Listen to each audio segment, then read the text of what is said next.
What are the most affordable cities in the Dallas-Fort Worth Metroplex? Maybe you already live in the Dallas-Fort Worth Metroplex and are thinking of moving, or maybe you aren't in the Metroplex yet and are looking to relocate here, or you're just curious. Now, we've done videos about affordable cities in the past. However, then we focused on the affordable cities on the Fort Worth side of town, and then we focused on the affordable cities on the Dallas side of town.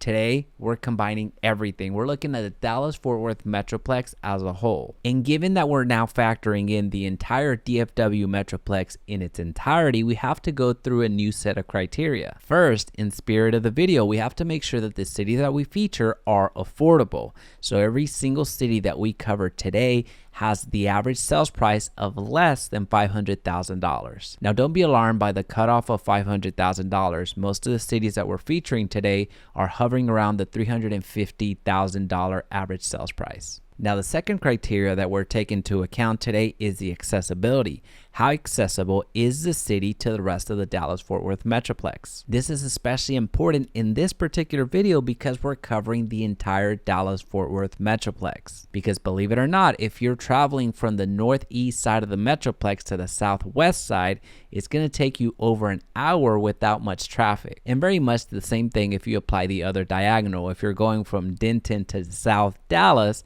that's going to take over an hour as well. And the other criteria that we have for this video is we need at least 50,000 residents in the city. Because typically a city of this size will have its own infrastructure, will have plenty of groceries, plenty of recreation, and things to do in the city without having to go into town, as they call it. With that being said, welcome to the DFW Homeowner YouTube channel. My name is Jaime Resendiz. I'm a realtor and team leader able to help you make money whether you're buying or selling. All right, so starting at number 7, we have Garland, Texas. Garland's in Dallas County, northeast of Dallas, with a population of 240,000. Garland's one of those cities that was an original suburb to Dallas because of its proximity. And although it's still one of the closest suburbs that you can have with Dallas, it's still one of the most affordable cities that you can get in the entire Dallas-Fort Worth Metroplex. So what you're seeing on the screen is a map of the average age of homes in the area. So the lighter the yellow, the older the home. And the darker the red, the newer the home. So one thing to appreciate from here is that downtown, of course, is older just like most cities. But if you're looking for newer communities, you're going to need to go to the north side of Garland near the George Bush Turnpike. So at this point, Garland has been pretty developed out, so you're not going to find a ton of new construction there. But what you are going to find are plenty of resales and plenty of homes that have been rehabbed. And the average price point in Garland is roughly $363,000. And now for number 6, I went back and forth on what I should do here because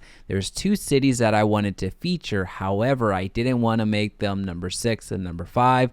So what did I do? I went ahead and called a tie because these 2 cities are so close to each other and these 2 cities are pretty similar in a lot of ways. So the tie goes to Euless and Bedford. They're both located in Tarrant County towards the central part of the Dallas-Fort Worth Metroplex. And both have a similar population. Euless has 56,000 and Bedford has about 50,000 residents. Now, these 2 cities are so similar that they form part of an acronym. Most people refer to this area as the HEB area, which stands for Hearst, Euless, and Bedford. These 2 cities are pretty much in the heart of it all, connected by major highways. You have highways 183, 121, and 360 connecting the cities to the entire Metroplex. Now, the downside to these cities being so centrally located and having these arteries that are major highways is that there's a lot of passerbys, meaning you have a lot of people going to and from work, going to and from school, so during rush hour,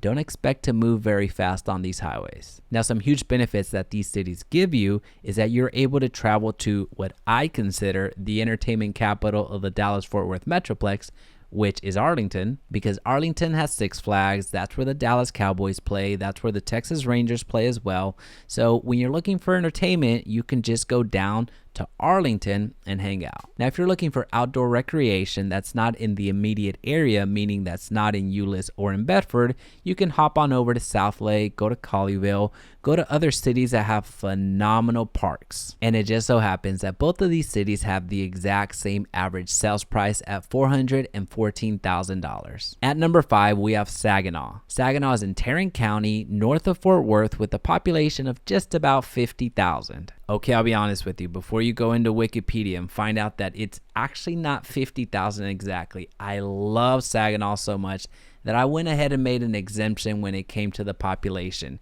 It's just shy of 50,000. But I made this exception for Saginaw because I want to put more shine on this city. It's a city that has a lot of opportunity, whether you're looking for resales or new construction. So if we look at the heat map with the year built averages, we see once again that the central part of Saginaw is a bit more established with the lighter yellow. But all around Saginaw, especially as you go north, you have newer communities. You have communities that are still selling pre-construction. So they're actually not even starting the building yet. There's a lot of lots available for you.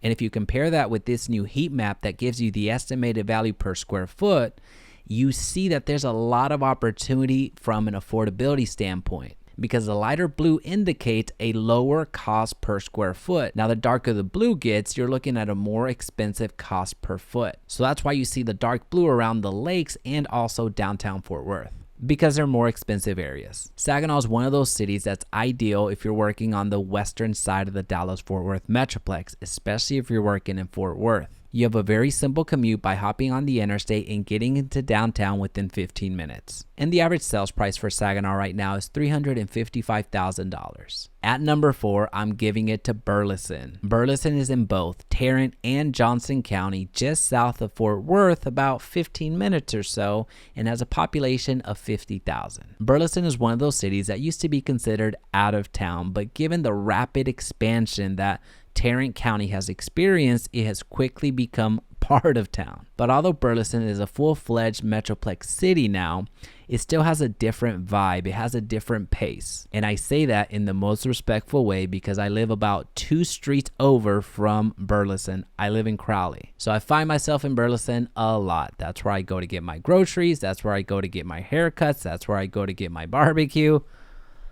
I'm there quite a bit. So if we bring back the heat map that lets us know the year built, we can see that downtown Burleson is a little bit older, of course, just like every downtown, but the perimeter is where it's at if you're looking for new communities. So if you're looking for new construction at an affordable price, Burleson is where it's at. As a reminder, the lighter the blue, the less expensive per square foot. And the darker the blue, it's going to be a bit more expensive. And the average price point for Burleson is $399,000. At number 3, we have Mesquite. Mesquite is in Dallas County, east of Dallas, and has a population of 140,000. Now here's where you have to make a decision. Mesquite is on the eastern side of the Metroplex. It's almost as east as you can get. So either you plan to stay on that side of the Metroplex and enjoy your incredible home at a very reasonable price, or you're prepared to spend a lot of time on the road because you're going to be commuting. Now, I say that from experience because I work with a lot of clients and I put a lot of clients in Mesquite because that's what the budget allows for and that's their need at the moment. However, many of the clients do not work in Mesquite. In fact, many of the clients don't even work in Dallas. They're working towards the central part of the Metroplex and into Fort Worth. So in the first couple of weeks, in the first couple of months, I don't hear a peep from them because they're happy. Brand new home, everything's great. However, after a few months, then the calls start coming because the commute quickly becomes a burden. They've seen one too many traffic jams that they don't want to participate in any longer. So let's bring out the heat map that gives us the estimated value per square foot once again. You see that the entire city of Mesquite is on the lower blue end side of things. Now, if you compare that with the prices that you're going to be met with if you travel a little bit to the west, you can see why a lot of folks are going to Mesquite. Now, don't mishear me. Mesquite does still have a lot of accessibility to the rest of the Dallas-Fort Worth Metroplex because of the roads that it's next to. You have Interstate 635, Interstate 30, Interstate 20, and Highway 80 to get you wherever you need to go. Now, if you're looking for new construction, you will find some in Mesquite, but that's going to be on the eastern side of town. The more established, aka the older homes, are going to be found in the central and northwest side of the city. And the average price point in Mesquite is $330,000.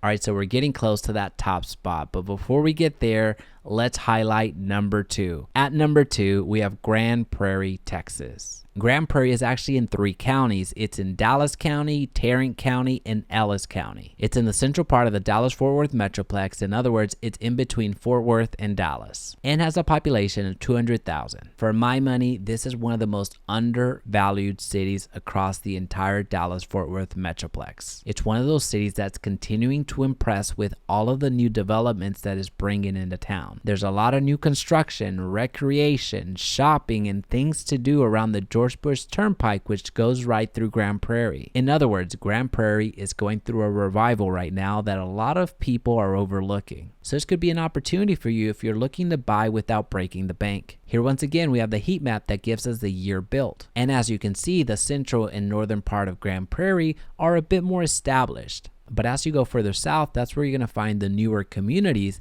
that might be a fit for you. And if we overlay that with the heat map that gives us the estimated home value per square foot, you see that everything Grand Prairie related is pretty much on the light blue side of things. Now, I know I mentioned this fact in the past whenever I featured Grand Prairie in another city, but Grand Prairie is one of my all-time favorites because of how good it's been to my family. At one point, I had 3 family members working in Grand Prairie when they all 3 lived in Arlington. So this is one of those cities that even if I wanted to get away from Grand Prairie, I couldn't. And at the average price point of Grand Prairie, I wouldn't want to. The average price point is $411,000. And now for the big reveal. The top spot, I gave it to Wylie. Wylie is in Collin County, northeast of Dallas, with a population of 57,000. To this day, Wylie has some of the largest homes at the lowest price per square foot around. It's one of those cities that has a ton of new construction and is relatively new as seen by the year built heat map. In fact, if you're looking for newer homes that are relatively close to Dallas, this is a great area for you. But I digress. I gave Wylie the top spot because there's just so much house for the price that you're paying. It's one of those cities that has everything new. It has new restaurants, it has new coffee shops, it has new entertainment, it has so much new stuff that becomes a pretty fun city. Now, the one knock that I do have to give it is the accessibility. I know that's a big part of our criteria to make this list. However, I still have to mention it. Wylie's one major highway to get out of town, Highway 78, can get congested at times. Now, that's a double-edged sword because this one thing that's holding Wylie back is actually the reason that it made it on this list to begin with. Because I do believe the reason that the homes are so affordable here in relation to what you're getting is because of this infrastructure. Because if Wylie had the accessibility of a city like Grand Prairie or Euless or Bedford, you can count on the average price point not being $499,000. Which is the average price point of Wylie today. All right, so that's the top 7 affordable cities in the Dallas-Fort Worth Metroplex. Let me know in the comment section. Did I get it right? Did I get it wrong? Let me know.